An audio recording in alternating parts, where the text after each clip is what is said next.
Mahkamah Konstitusi akan memulai persidangan perselisihan hasil pemilu pada Rabu 27 Maret mendatang. Dan sampai hari ini MK sudah menerima 263 permohonan perselisihan hasil pemilu DPR dan DPRD.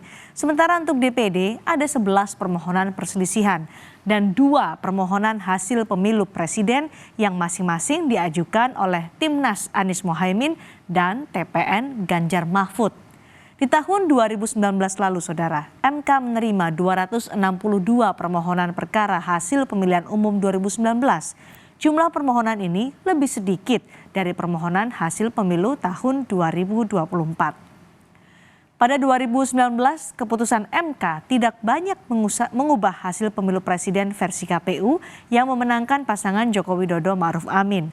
Apakah di tahun 2024 ini ada peluang Mahkamah Konstitusi mengabulkan permohonan sengketa Pilpres yang salah satunya adalah meminta pemilu ulang tanpa cawapres Gibran Rakabuming Raka? Kita bahas usai tayangan ini.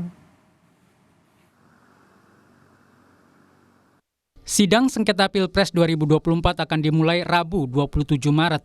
Hakim Konstitusi punya waktu 14 hari kerja untuk memutuskan perkara. Juru bicara Mahkamah Konstitusi memastikan Hakim Anwar Usman tidak akan terlibat dalam sidang sengketa Pilpres. Ditaati ya, putusan itu ditaati dan saya kira dalam berbagai kesempatan itu sudah disampaikan bahwa Pilpres nanti akan digelar secara pleno oleh seluruh Hakim Konstitusi kecuali Pak Hakim Anwar Usman. Tim hukum Ganjar Mahfud mendaftarkan gugatan ke MK pada Sabtu lalu tanpa dihadiri oleh pasangan Capres-Cawapres Ganjar Mahfud.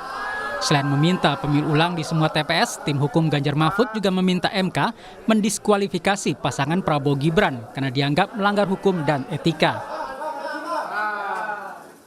Kami meminta diskualifikasi kepada pasangan paslon 02 yang menurut hemat kami telah didaftarkan dengan melanggar ketentuan hukum dan etika.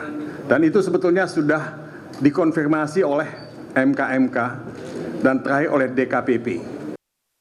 Sebelumnya, pasangan Anies Mohaimin lebih dulu mendaftarkan gugatan hasil Pilpres 2024 ke Mahkamah Konstitusi pada Kamis lalu.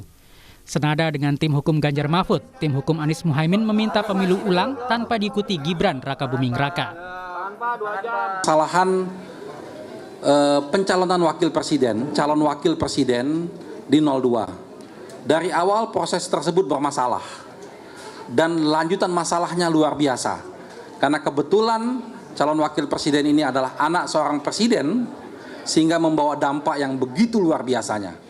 Jadi seandainya nanti ini diterima sebagai satu argumen yang kuat oleh Mahkamah Konstitusi, tentunya kami mengharapkan dilakukan pemungutan suara ulang tanpa diikutin oleh calon wakil presiden 002 yang saat ini.